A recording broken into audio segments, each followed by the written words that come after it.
Abran sus Biblias en los sacros oráculos del profeta Oseas. Abran sus Biblias en el libro de Oseas.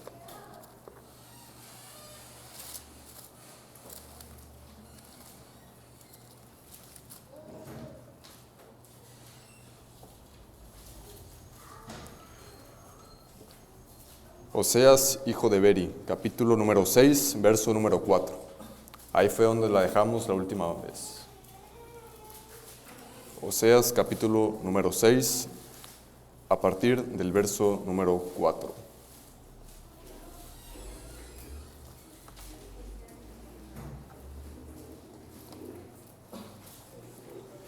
Oseas, capítulo número 6, verso 4. Y así dice el Señor: ¿Qué haré a ti, Efraín? ¿Qué haré a ti, oh Judá? La piedad vuestra es como la nube de la mañana, y como el rocío de la madrugada que se desvanece. Por esta causa los corté por medio de los profetas, con las palabras de mi boca los maté. Y tus juicios serán como luz que sale, porque misericordia quiero y no sacrificio, y conocimiento de Dios más que holocaustos. Mas ellos, cual Adán, traspasaron el pacto. Allí prevaricaron contra mí. Galat, ciudad de hacedores de iniquidad manchada de sangre. Y como ladrones que esperan a algún hombre, así una compañía de sacerdotes mata en el camino hacia Siquem, así cometieron abominación. En la casa de Israel he visto inmundicia. Allí fornicó Efraín y se contaminó Israel. Para ti también, oh Judá, está preparada una siega cuando yo haga volver el cautiverio de mi pueblo. Capítulo 7, verso 1. Mientras curaba yo a Israel, se descubrió la iniquidad de Efraín y las maldades de Samaria, porque hicieron engaño, y entra el ladrón y el salteador despoja por fuera, y no consideran en su corazón que tengo en memoria toda su maldad. Ahora les rodearán sus obras, delante de mí están. Con su maldad alegran al rey y a los príncipes con sus mentiras. Todos ellos son como adúlteros, son como horno encendido por el hornero que cesa de avivarle fuego después que está hecha la masa, hasta que se haya leudado. En el día de nuestro rey, los príncipes lo hicieron enfermar con copas de vino. Extendió su mano con los escarnecedores. Aplicaron su corazón semejante a un horno. A sus artificios toda la noche duerme su hornero. A la mañana está encendido como llama de fuego. Verso 7. Todos ellos arden como un horno, y devoraron a sus jueces, cayeron todos sus reyes. No hay entre ellos quien a mí clame. Efraín se ha mezclado con los demás pueblos. Efraín fue torta no volteada. Devoraron extraños su fuerza, y él no lo supo. Y aún canas le han cubierto, y él no lo supo. Y la soberbia de Israel testificará contra él en su cara. Y no se volvieron al Jehová su Dios, ni lo buscaron con todo esto. Efraín fue como paloma incauta. Sin entendimiento llamarán a Egipto y acudirán a Siria. Cuando fueren, tenderé sobre ellos mi red. Les haré caer como aves del cielo. Les castigaré conforme a lo que se ha anunciado en sus congregaciones. Ay de ellos, porque se apartaron de mí. Destrucción vendrá sobre ellos, porque contra mí se rebelaron. Yo los redimí, y ellos hablaron mentiras contra mí. Y no clamaron a mí con su corazón cuando gritaban sobre sus camas. Para el tigre y el mosto se congregaron y se rebelaron contra mí. Y aunque yo los enseñé y fortalecí sus brazos, contra mí pensaron mal. Volvieron, pero no al Altísimo. Fueron como arco engañoso. Cayeron sus príncipes a espada por la soberbia de su lengua. Esto será su escarnio en la tierra de Egipto. Pon a tu boca, verso número 1 del capítulo 8. Pon a tu boca trompeta, como águila viene contra la casa de Jehová, porque traspasaron mi pacto y se rebelaron contra mi ley. A mí clamará Israel: Dios mío, te hemos conocido. Israel desechó el bien, enemigo lo perseguirá. Ellos establecieron reyes, pero no escogidos por mí. Constituyeron príncipes, mas yo no lo supe. De su plata y de su oro hicieron ídolos para sí, para ser ellos mismos destruidos. Tu becerro, oh Samaria, te hizo alejarte. Se encendió mi enojo contra ellos, hasta que no pudieron alcanzar purificación. Porque de Israel es también y artífice lo hizo. No es Dios, por lo que será deshecho en pedazos el becerro de Samaria. Porque sembraron viento y torbellino segarán. No tendrán mies, ni su espiga hará harina. Y si la hiciere, extraños la comerán. Devorado será Israel, pronto será entre las naciones como vasija que no se estima. Porque ellos subieron a Siria, como asno montés, para sí solo. Efraín con salario alquiló amantes. Aunque alquilen entre las naciones, Ahora las juntaré y serán afligidos un poco de tiempo por la carga del rey y de los príncipes, porque multiplicó Efraín altares para pecar, tuvo altares para pecar. Le escribí las grandezas de mi ley y fueron tenidas por cosa extraña. En los sacrificios de mis ofrendas sacrificaron carne y comieron, no los quiso Jehová. Ahora se acordará de su iniquidad y castigará su pecado. Ellos volverán a Egipto. Olvidó pues Israel a su hacedor y edificó templos, y Judá multiplicó ciudades fortificadas. Mas yo meteré fuego en sus ciudades, el cual consumirá sus palacios. Amén. Vamos a orar.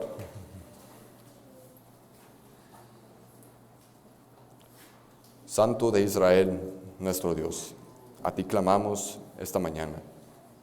Te damos gracias por todas las bendiciones que nos has dado, el poder tener tus escrituras a nuestras manos, nuestro Señor. Te damos muchas gracias por todo esto. Te pedimos, nuestro Señor, que abras nuestros ojos para ver lo que tu palabra quiere decirnos el día de hoy. Pon en nosotros el querer para escuchar lo que dice tu palabra y para aplicarla, que es lo importante. Ayúdanos a saber qué es lo que tú quieres. Ayúdanos a saber cómo podemos interpretar todas las escrituras, nuestro Señor. Y también te pedimos que nos ayudes, Señor, para saber quién y cómo es que tú hablas a través de tu palabra. Te pedimos que nos ayudes en esta mañana y que sea todo para tu santa gloria, porque te lo pedimos todo en el nombre de nuestro Señor Jesucristo. Amén. Muy bien, hermanos. Hace más de 20 años, mi madre estaba por invitación en una iglesia, en una reunión de mujeres de la iglesia.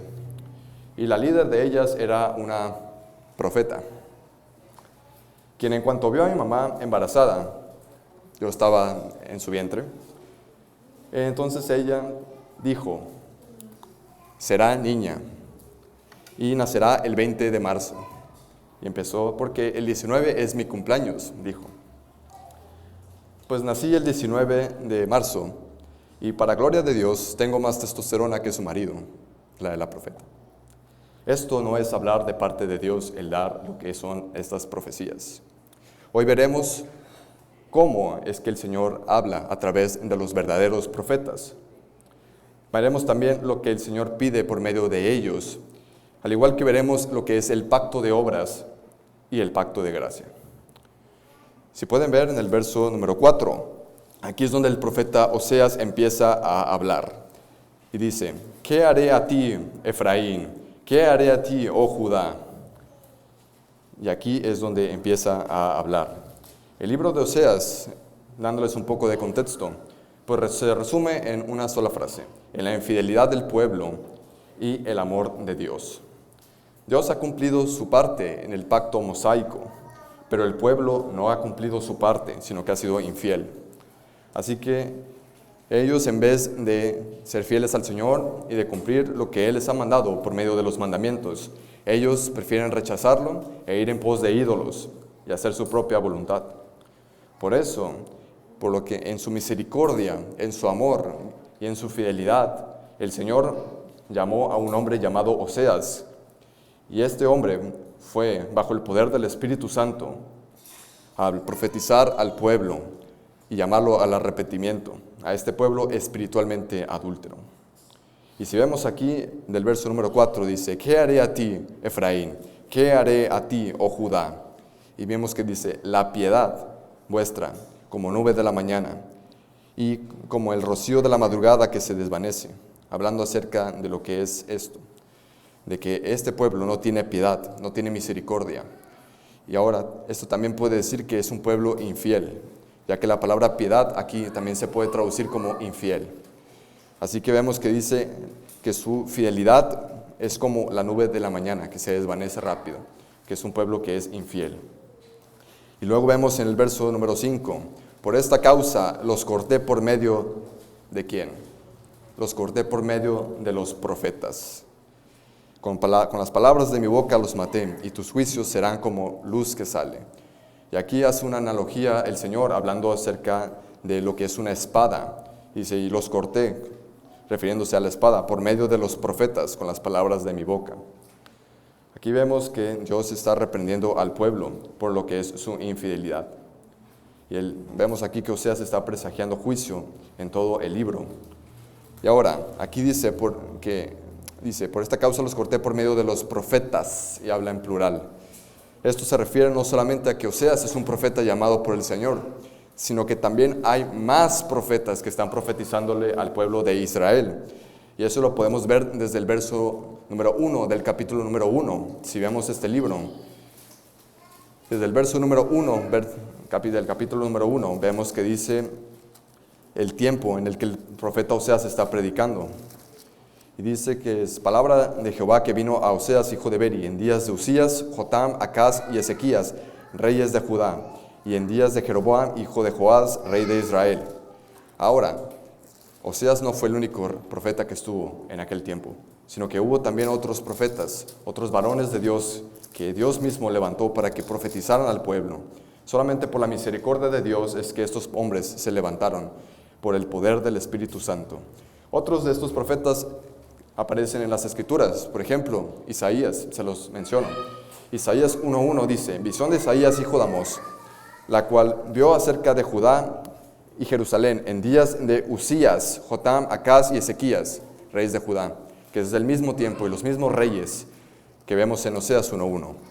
Al igual podemos ver que hay más. Por ejemplo, Miqueas 1:1, palabra de Jehová que vino a Miqueas de Moreset, en días de Jotam, Acaz y Ezequías, reyes de Judá, y lo que vio sobre Samaria y Jerusalén. Mismo tiempo.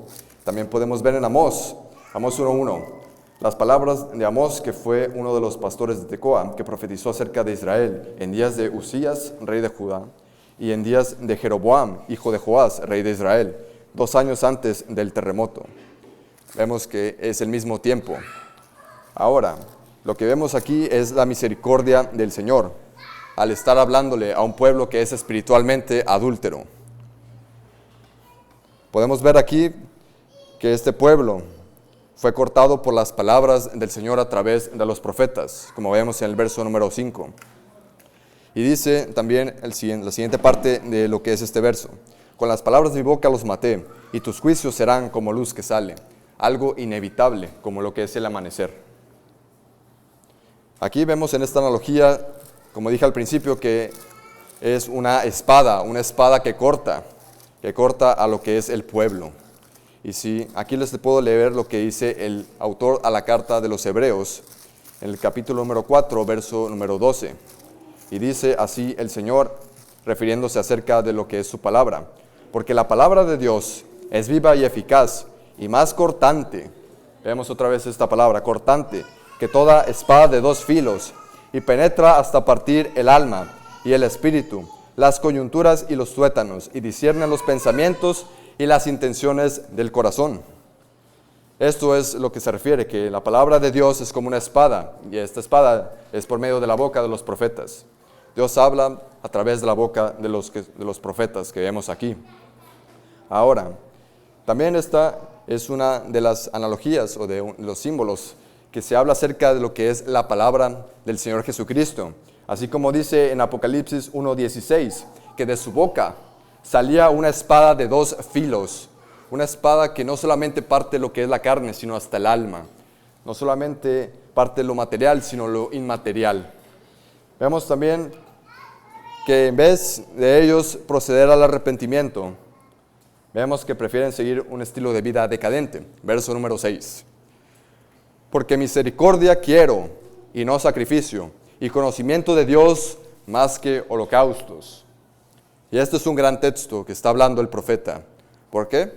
Porque en aquel entonces había, e igual en nuestros tiempos hay lo que es el formalismo, o que también conocemos como el fariseísmo. Y bueno, les voy a dar mi definición de lo que es formalismo y de lo que estoy tratando de comunicar. El formalismo es realizar acciones de índole religiosa por mera costumbre, por mera tradición. Y no estamos diciendo que las tradiciones sean malas, sino que es algo que ellos se hace porque sí. Se hace porque ya están habituados a ello. Más que por un asombro o un respeto, una reverencia ante Dios, una afección ante Dios. Y es lo que estamos viendo aquí. Dios claramente expresa lo que Él quiere. Aquí no hay indagaciones, aquí no hay especulaciones, sino que desde el verso número 6 vemos lo que Dios quiere.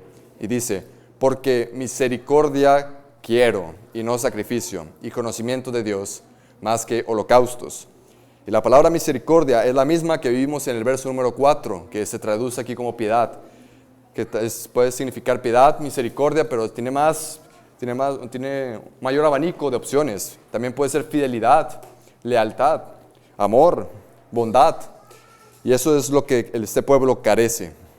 Y esto es lo que quiere el Señor, ya que este pueblo ofrece sacrificios y holocaustos, mas el Señor no se va a contentar con eso. Lo que el Señor quiere es la misericordia y lo que es el verdadero conocimiento que es en Él.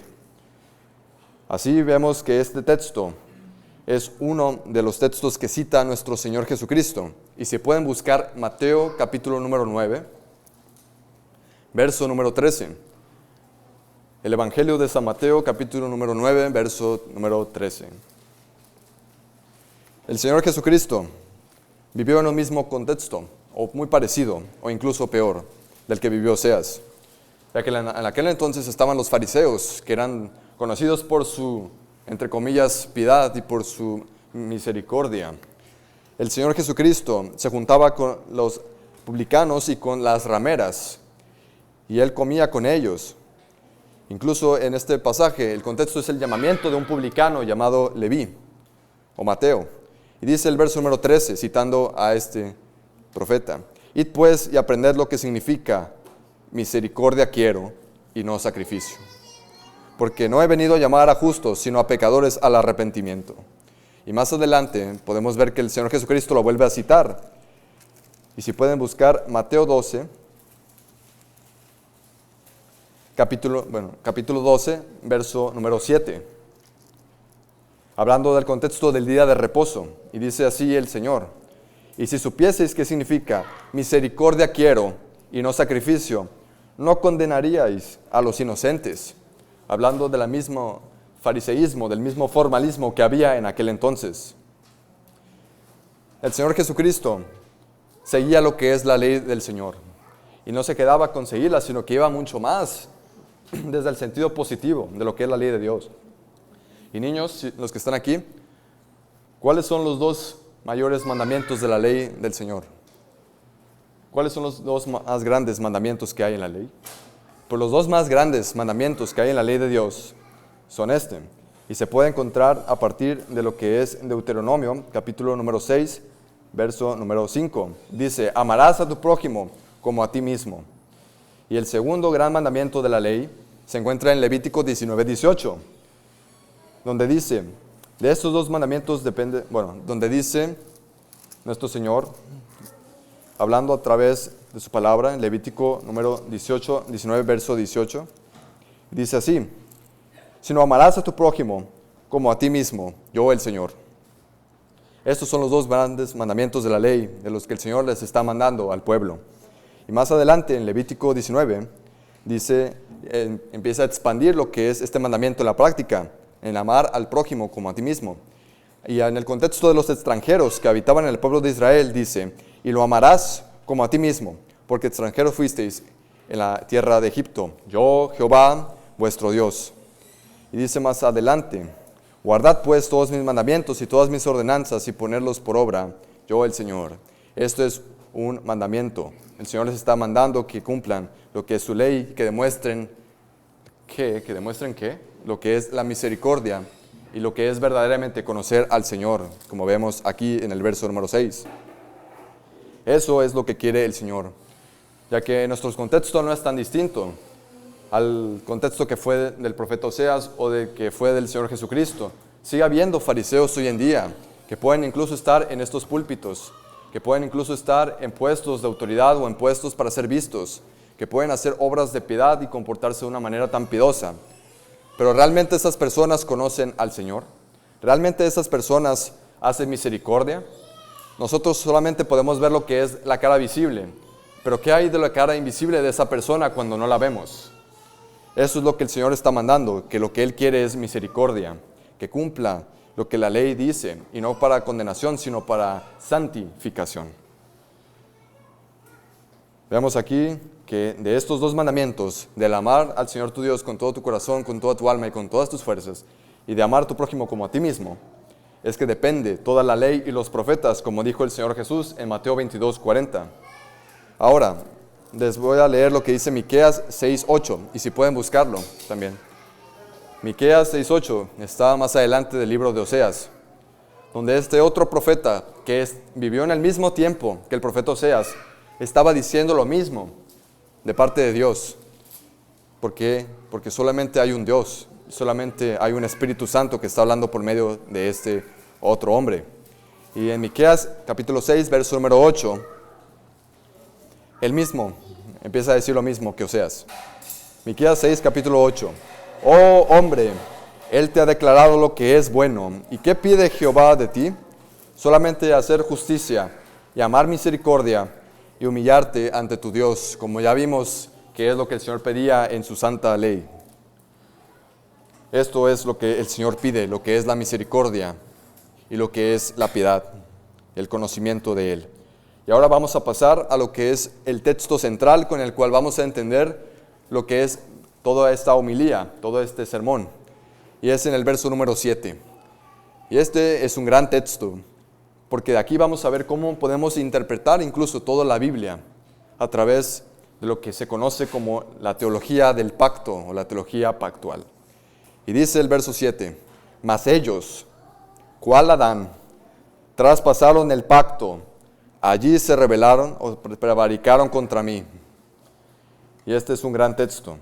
Mas ellos, cual Adán, traspasaron el pacto. Y lo que está haciendo aquí el profeta es una comparación entre lo que son ellos, lo que es el pueblo infiel y rebelde, con lo que es Adán. Y ellos, cual Adán. Y si pueden ir buscando lo que es Génesis capítulo número 2, del 16 al 17, porque aquí está haciendo una referencia a Adán. Es Génesis capítulo número 2, verso 16 al 17.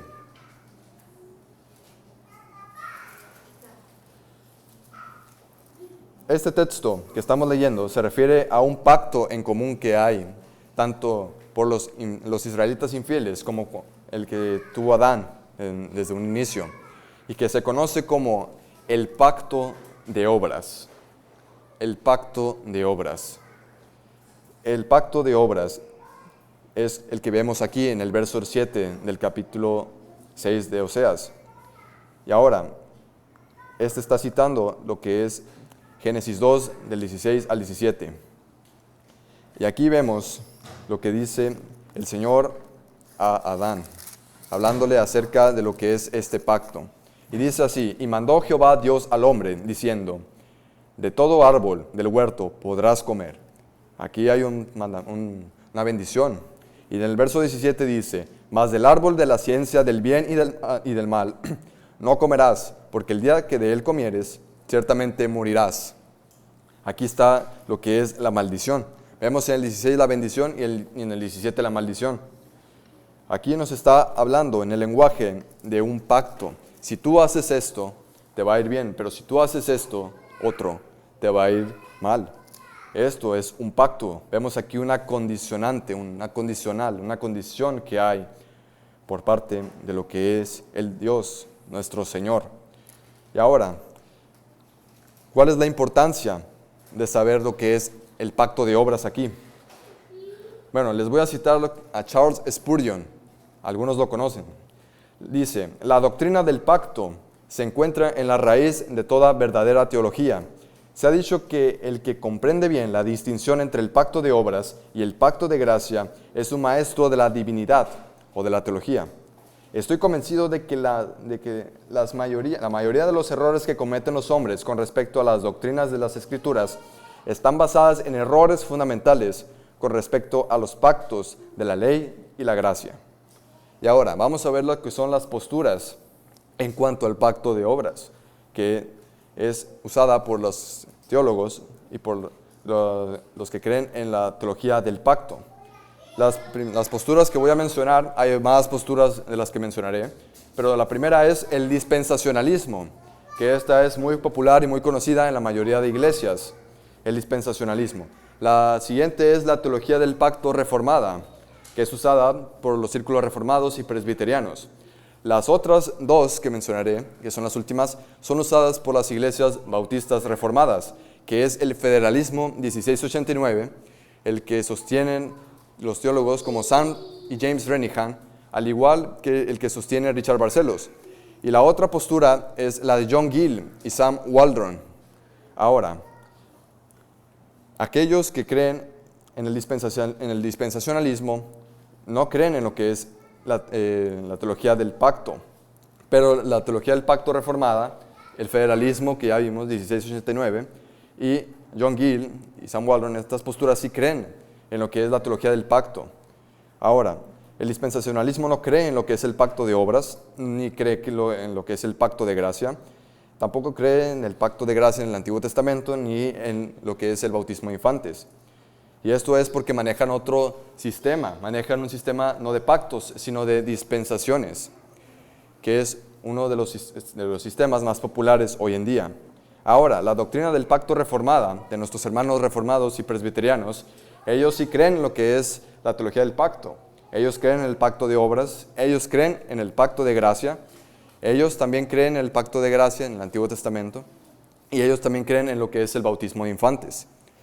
Ahora, las siguientes dos posturas son las que son bíblicas, y lo que es el federalismo 1689, que ellos sí creen en lo que es la teología del pacto, lo que es el pacto de obras, lo que es el pacto de gracia, también lo creen, y en el Antiguo Testamento lo ven como si fuese una evolución en cuanto a lo que es la revelación, que es como dice la confesión, nuestra confesión. Aunque creen que las personas que fueron salvas en el Antiguo Testamento fueron salvas alcanzadas por lo que es en virtud de Cristo, en virtud del nuevo pacto que es hasta acá.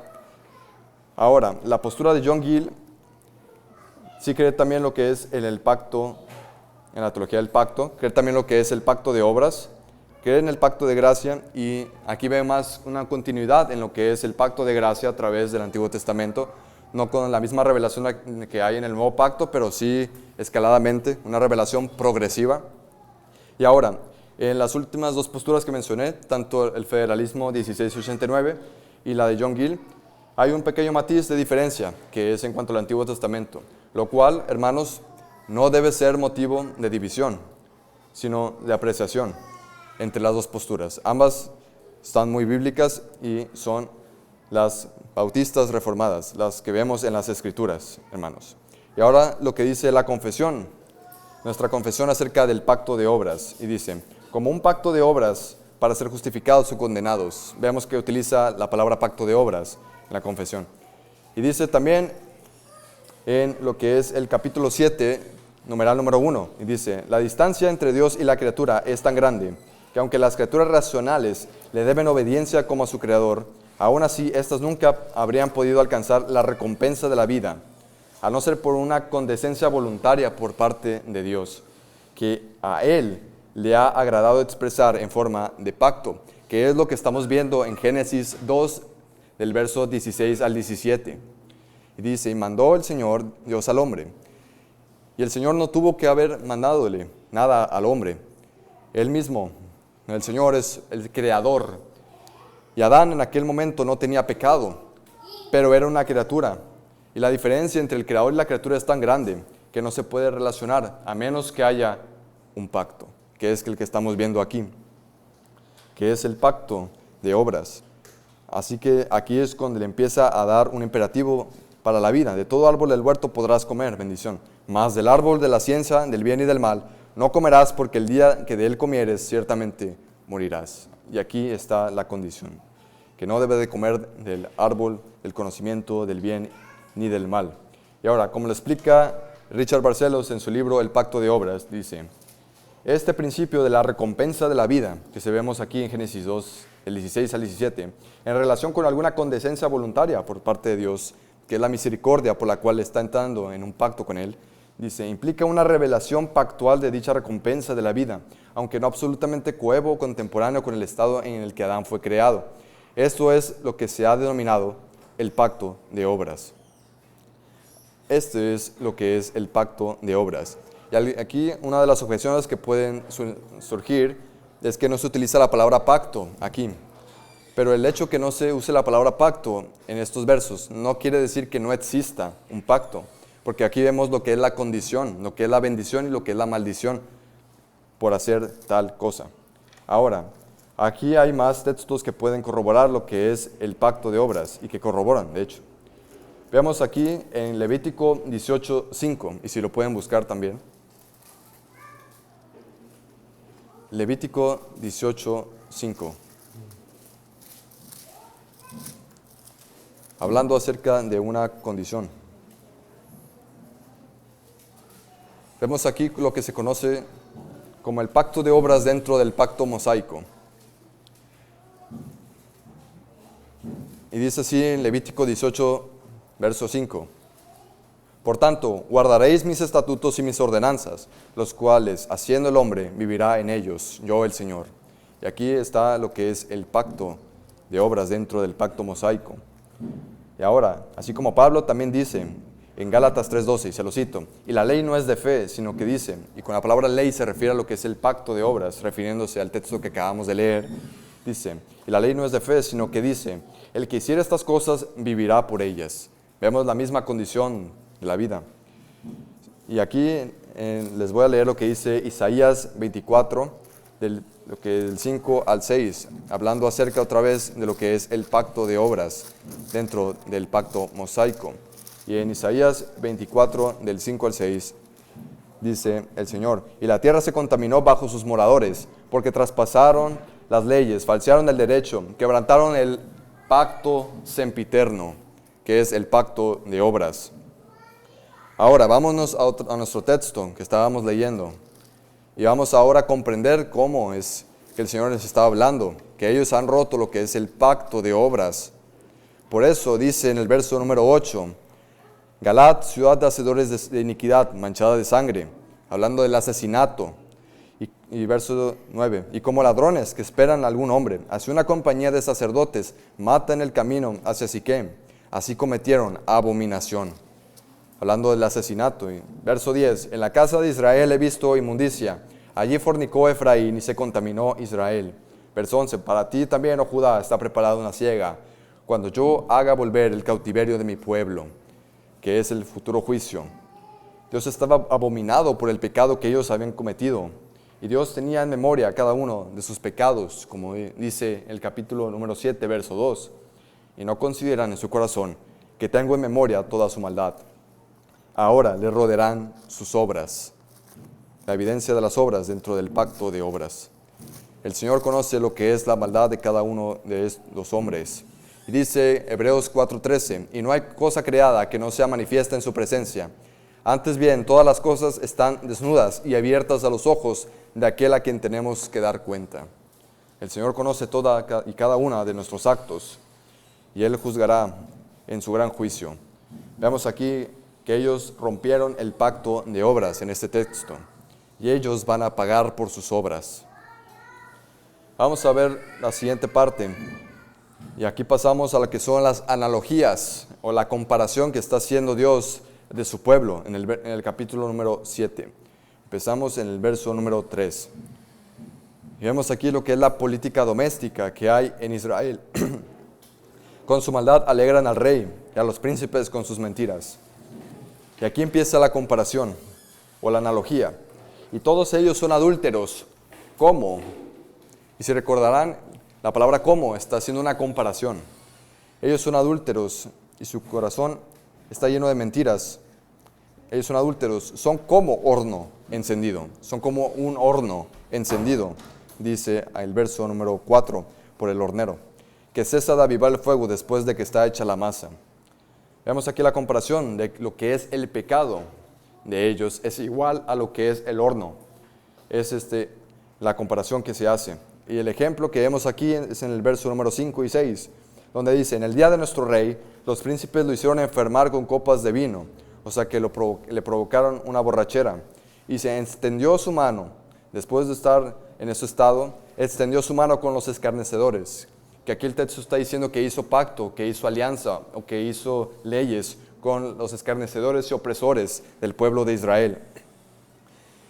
Y aquí vemos que el ardiente horno, en el verso número 5 y en el verso número 6, dice, aplicaron su corazón semejante a un horno, a sus artificios. Toda la noche duerme su hornero, a la mañana está encendido como llama de fuego.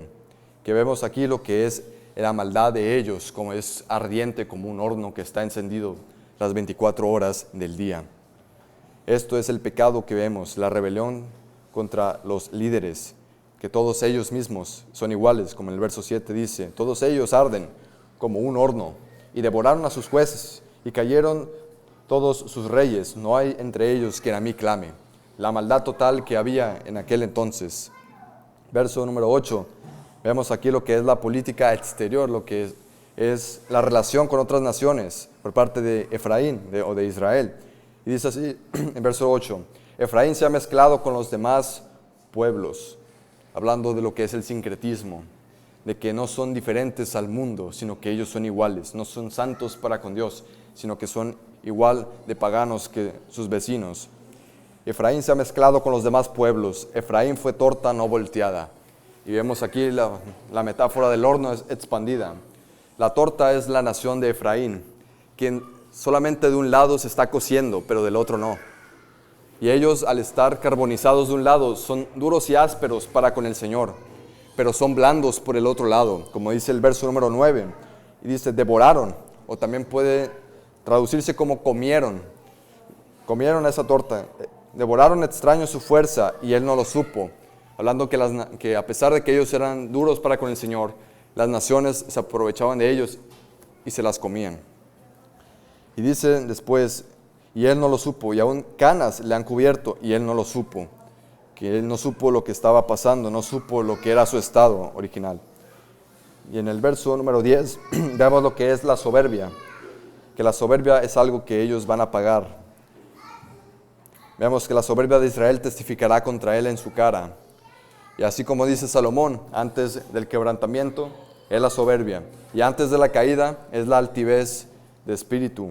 Proverbios 16, 18. Aquí vemos otra comparación, que es la segunda de 3. Esta segunda comparación compara a Dios al pueblo de Israel, a Efraín, como una paloma incauta, como un ave que es descuidada. Vemos aquí en el verso número 11, donde dice, Efraín fue como paloma incauta, sin entendimiento llamarán a Egipto y acudirán a Siria, hablando acerca de cómo ellos prefieren hacer alianzas con las naciones, pero esas mismas naciones el Señor las utilizará para juicio de ellos. Como dice así el verso número 16, que ellos volverán a Egipto, y en el verso número 13 del capítulo 8. Después continúa el Señor, ahora hablando acerca de lo que será la retribución que ellos tendrán que pagar. Y dice, todo el pueblo ha sido una red tendida. Y si pueden buscar en Oseas el capítulo 5, verso 1. Porque el Señor empieza a utilizar esta misma analogía que hace aquí, en Oseas capítulo 5, verso 1. Sacerdotes, oíd esto y estad atentos, casa del rey y casa de Israel. Escuchad, porque para vosotros es el juicio, pues habéis sido lazo. Y más adelante dice, lazo en Mizpa y red tendida en Tabor. Aquí está hablando acerca de que ellos han sido una red y han sido un lazo. Y si pueden volver al texto que estábamos, en Oseas 7, en el verso número 12, vemos que antes ellos fueron una red y un lazo. Ahora el Señor dice, y cuando fueren, tenderé sobre ellos mi red, y les haré caer como aves del cielo. Les castigaré conforme a lo que se les ha anunciado en sus congregaciones. Aquí vemos que ellos han sido como una red y un lazo, y el Señor mismo les va a pagar ojo por ojo. Si ellos fueron lazo, yo les voy a hacer una red tendida, para que ellos como aves puedan caer en lo que es el juicio del Señor. Verso 13, ay de ellos porque se apartaron de mí, destrucción vendrá sobre ellos, porque contra mí se rebelaron, yo los redimí. Hablando acerca del éxodo, de la gran redención que hizo el Señor al pueblo de Israel. Pero ellos le respondieron ingratamente, fueron infieles, y ellos hablaron mentiras contra mí. Y verso 14, y no clamaron a mí con su corazón cuando gritaban sobre sus camas. Para el trigo y el mosto se congregaron, se rebelaron contra mí. Estas personas que son ingratas, hablando este texto, hablando también acerca de las personas que solo buscan lo que es el pan para comer, pero no el pan de vida. Aquí vemos la última comparación en el verso número 15 y 16. Dice, y aunque yo les enseñé y le fortalecí sus brazos, contra mí pensaron mal, volvieron pero no al Altísimo. Y aquí está la analogía. Y ellos fueron como arco engañoso. Cayeron sus príncipes a espada por la soberbia de su lengua. Esto les será su escarnio en la tierra de Egipto. El Señor había hecho un gran bien en los tiempos en el rey Jeroboam, como dice en Segunda de Reyes 14 del 25 al 27, donde habla que el Señor mismo fue el que en ese reinado, en donde no buscaban su nombre, Él mismo les ayudó para ampliar su territorio y para que no fueran oprimidos por las naciones enemigas. El Señor hizo bien y fue fiel a lo que es su pacto, pero ellos le fueron infiel, como es el tema de este gran libro de Oseas. Y dice aquí que aunque yo fortalecí y enseñé y fortalecí sus brazos, contra mí pensaron mal. Volvieron, pero no al Altísimo. Por eso es que fue un arco engañoso, que se va por un lado, pero al final se va para el otro. Y luego dice, cayeron sus príncipes a espada por la soberbia. ¿Recuerdan lo que dijo Salomón? Antes de la soberbia es el quebrantamiento. Y antes de la caída, la altivez de espíritu. Por eso ellos volverán a lo que es Egipto. Y aquí el profeta Oseas está hablando acerca de una de las maldiciones del pacto, por romper lo que es el pacto mosaico. Y les leo lo que dice Deuteronomio 28:68. Y Jehová te hará volver a Egipto en aves, por el camino del cual te ha dicho, nunca más volverás. Y allí seréis vendidos a vuestros enemigos por esclavos y por esclavas, y no habrá quien los compre. El Señor los había redimido de Egipto, con mano fuerte y brazo extendido, pero ellos han sido infieles, por lo cual el Señor los va a regresar al mismo lugar en donde estaban. Incluso será peor. Después vamos a ver lo que es el último punto, la retribución que el Señor les va a hacer por su pecado. Y vemos aquí el pacto de obras otra vez, en el verso número 1 del capítulo 8. Pon a tu boca trompeta, como águila viene contra la casa de Jehová, porque traspasaron mi pacto y se rebelaron contra mi ley.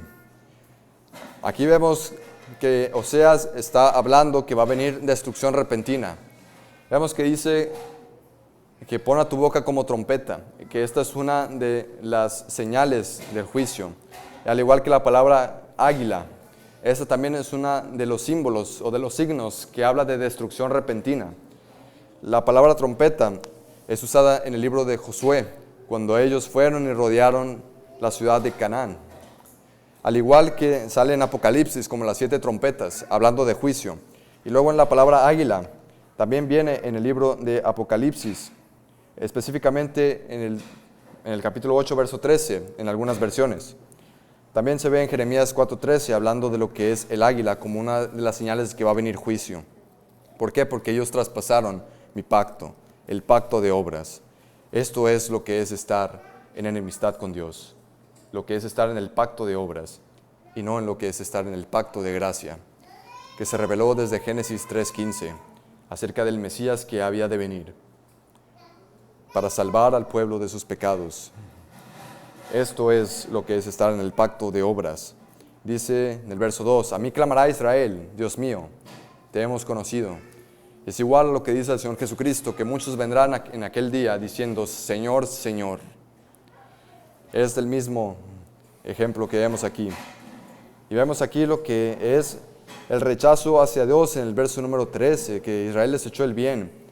Y al igual que dice acerca de la idolatría, en el cual ellos confiaron en los becerros que se hicieron en Samaria, por orden de Jeroboam. Vemos aquí más cosas acerca de lo que es la infidelidad del pueblo. Y hablando de la vanidad de los ídolos, verso 6, porque Israel es también y artífice lo hizo. No es Dios por lo que será deshecho en pedazos el becerro de Samaria. Vemos más cosas aquí, verso 8, devorado será Israel, pronto será entre las naciones, como vasija que no se estima. Y vemos aquí la confianza en los hombres otra vez, porque ellos subieron a Siria como asno montés para sí solo. Efraín con salario alquiló amantes. hablando acerca de la esposa infiel en esta analogía de Oseas. Veamos aquí lo que son las maldiciones del pacto. Cómo es que esto es el juicio que el Señor mandará por traspasar el pacto. Y si pueden ver el verso número 7 de este capítulo, el capítulo número 8 de Oseas. Y aquí vuelve a hablar acerca de lo que es el pacto de obras. Porque sembraron viento y torbellinos segarán. Esto es acerca del pacto. Ellos sembraron viento y torbellinos segarán, hablando que ellos iban a pagar sus obras, que el Señor les iba a pagar conforme a lo que son sus obras. No tendrán mies, dice la siguiente parte, ni su espiga hará harina, y si le hicieren extraños, la comerán. Hablando otra vez de lo que son las maldiciones del pacto, específicamente la que aparece en Deuteronomio 28, verso 33, diciendo, el fruto de tu tierra y de todo tu trabajo comerá pueblo que no conociste, y no será sino oprimido y quebrantado todos los días. Estas son las maldiciones de estar en el pacto de obras. Dios en su gracia, por medio del pacto mosaico, les dio lo que es su santa ley, que fue dada para guiarlos a Cristo, para guiarlos al pacto de gracia, para guiarlos a Génesis 3:15, aquel que iba a aplastar la cabeza de la serpiente. Pero ellos, vemos que hicieron lo contrario. Así como dice Pablo en Gálatas 3:24, que la ley es un ayo, es un maestro para guiarlos a Cristo. Y así mismo dice John Gill, los sacerdotes, sus vestiduras y sus sacrificios, con otros innumerables ritos, todos prefiguraron a Cristo y la gracia del pacto, hablando del pacto de gracia, la cual es por él. La ley ceremonial fue el evangelio de los israelitas, era su pedagogo, su maestro de escuela, que les enseñó el ABC del evangelio en su estado de infancia. Pero sin embargo, el pacto mosaico no les garantiza lo que es la salvación, no les garantiza que ellos van a ser parte del reino de Dios. Y aquí vemos esto, que ellos desconocen lo que es la gracia de Dios porque están en el pacto de obras. Este capítulo nos demuestra que Dios no tiene nada que darles a quienes son ajenos a su reino y a su pacto de gracia, sino que les dará lo que corresponde, que ellos pagarán por sus obras. Y a todos aquellos que están en Adán, representados por él en su caída, están en el pacto de obras. Y cada uno de ustedes, y tú que estás en el pacto de obras, pagarás por tus obras. Esto es lo que dice el Señor en Apocalipsis capítulo 20, hablando acerca del juicio del gran trono blanco. Si pueden buscar Apocalipsis capítulo 11, verso 15. Al romper el pacto de obras, es que ellos mismos van a pagar por sus obras. Apocalipsis capítulo 20, del 11 al 15.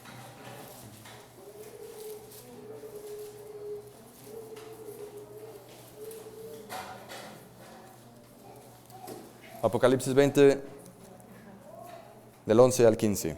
Y vi un gran trono blanco, y al que estaba sentado en él, de delante del cual huyeron la tierra y el cielo, y ningún lugar se encontró para ellos. Y vi a los muertos, verso 12, grandes y pequeños, de pie ante Dios, y los libros fueron abiertos, y otro libro fue abierto, el cual es el libro de la vida. Y fueron juzgados los muertos por las cosas que estaban escritas en los libros, según sus obras. Hablando acerca de las obras de ellos. Verso 13, y el mar entregó los muertos que había en él, y la muerte y el Hades entregaron los muertos que había en ellos, y fueron juzgados cada uno según sus obras. Y la muerte y el Hades fueron lanzados al lago de fuego. Esta es la muerte segunda. Y el que no se halló inscrito en el libro de la vida fue lanzado al lago de fuego. Todos aquellos que están en Adán representados, que nacieron con pecado original y que ellos no buscaron la gracia de Dios, se encuentran en lo que es el pacto de obras, que es todo este pacto. Y cada uno de ellos, aunque hagan las mayores obras de justicia, aunque se porten muy bien, aunque ellos hagan una vida que sea ejemplar a los ojos de los hombres, cada uno de ellos dará cuentas por sus obras, si no está en el Señor Jesucristo. Cada uno de ellos va a dar cuenta y pagará por sus obras. Y esto que quede claro, que pagarás por tus obras. Tanto los creyentes van a pagar por sus obras, aunque están en Cristo, y serán justificados por ello, y darán cuenta de lo que son sus obras, de lo de santificación. Pero los incrédulos que están en Adán, en el pacto de obras, pagarán por sus obras. Adán le dijo a su mujer en Génesis 2:23, hueso de mis huesos y carne de mi carne. Pero al romper el pacto de obras, al comer el fruto prohibido, él mismo dijo a Dios, la mujer que me diste por compañera me dio del árbol y yo comí, desligándose de la responsabilidad. Pero esto que quede muy claro, que si Adán no hubiese roto ese pacto, el pacto de obras, no habría un lugar para el segundo Adán. ¿Saben quién es el segundo Adán? Es aquel quien cumplió el pacto de obras a la perfección. Y si pueden buscar Romanos capítulo 5, versos 17 y 19. Solamente Cristo fue el que cumplió a la perfección el pacto de obras. Ese pacto en el que nadie puede cumplir, sino solamente Él. Si pueden buscar Romanos capítulo 5, del 17 al 19. Todos están en maldición por lo que es el pacto de obras. Y vemos aquí en Romanos 5, del 17 al 19, pues si por la transgresión de uno solo reinó la muerte, hablando acerca del pecado original y de lo que es el pacto de obras, mucho más reinarán en vida por uno solo, Jesucristo, el perfecto Adán. Y dice así, los que recibieron la abundancia de la gracia y del don de la justicia, aquellos que fueron transportados del pacto de obras al pacto de gracia. Para ser transportado de un pacto de obras al pacto de gracia, solamente debes de creer en aquel que cumplió el pacto de obras, quien es Cristo. Y así entrarás a lo que es el pacto de gracia. Y en esta administración del pacto de gracia es el Nuevo Testamento, el nuevo pacto. Cristo es el perfecto Adán, fue el que cumplió las maldiciones, el que cumplió él padeció en la cruz las maldiciones del pacto, así como dice en Deuteronomio 21:23, maldito es por Dios es el colgado, maldito todo aquel que es colgado en un madero. Cristo mismo, por amor de los hombres y por amor de aquellos a quienes Él amó, Él mismo tuvo que ir a aquella maldita cruz.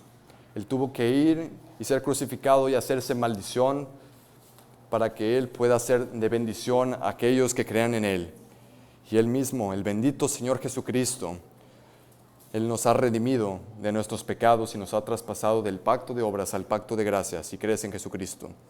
Él mismo, Él es el que cumplió todo esto. Y ahora ya no llamamos maldita la cruz, sino llamamos bendita cruz que me dio salvación por la gracia de nuestro Señor Jesucristo, quien Él nos ha salvado de nuestros pecados.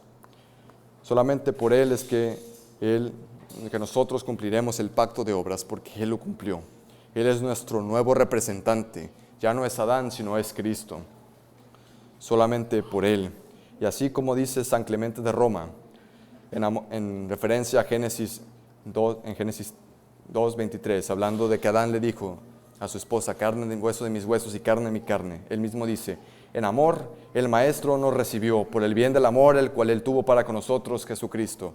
Nuestro Señor dio su sangre por la voluntad de Dios por nosotros, y su carne por nuestra carne, y su alma por nuestras almas. Solo Cristo cumplió a la perfección este pacto para establecer el pacto de gracia, el nuevo pacto en su sangre, el cual Él derramó. Por lo tanto, ven con un corazón humillado a Jesús, el segundo y perfecto Adán. Pero si continúas en rebelión con Dios, Jesús mismo tendrá que ejecutar su justicia sobre ti, y Él tendrá que cortarte con su espada, que ya vimos al principio. Y dice así en Apocalipsis 16:15, de su boca sale una espada aguda para herir con ella a las naciones, que es su palabra. Y al igual dice en Apocalipsis 2:16, por tanto arrepiéntete, pues si no, vendré a ti pronto y pelearé contra ellos con la espada de mi boca. Esto te dirás si no crees en Jesucristo y estás en el pacto de obras. Apartaos de mí, malditos, al fuego eterno preparado para el diablo y sus ángeles. Dios en su gracia te permite escuchar su palabra por medio de sus oráculos, No los desprecies. Él mismo pide que seas fiel y bondadoso y misericordia por todo lo que Cristo ha hecho por nosotros para que nosotros seamos santos como Él es santo. Al igual que te pide que abandones el pacto de obras, ya que nunca lo cumplirás a la perfección, por más bueno, por más moralista y por más destacado que seas entre los hombres. Él demanda que creas en aquel que lo cumplió, que es Jesucristo, y estés en su gran pacto de gracia, el nuevo pacto. Vamos a orar.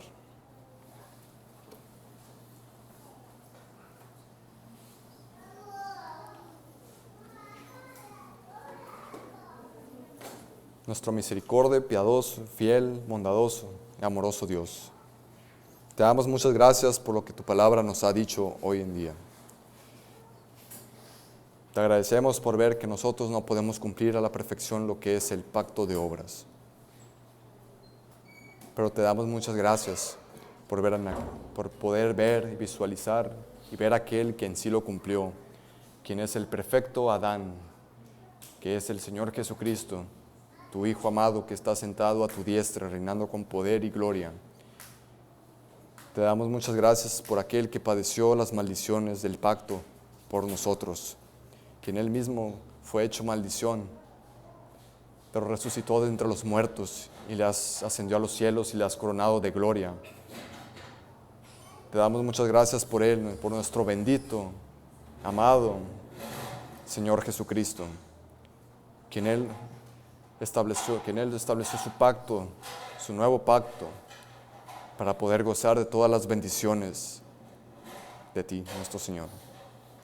Te pedimos que si hay alguno de aquí entre nosotros que está en el pacto de obras, representado por Adán, pueda creer en el nuevo Adán, en el perfecto Adán, y poder gozar de lo que son tus bendiciones en tu santo pacto. Te pedimos por esas personas, nuestro Señor, al igual que nos ayudes, Señor, para ser misericordios como tú lo pides, ser piadosos, para ser amantes, Señor, del bien y de la caridad. Ayúdanos, nuestro Señor, y también a no despreciar tu palabra, la cual hablas por hombres falibles. Te damos muchas gracias por todo esto y a ti sea la gloria, honra, majestad, poder, imperio y potencia por los siglos de los siglos. Amén.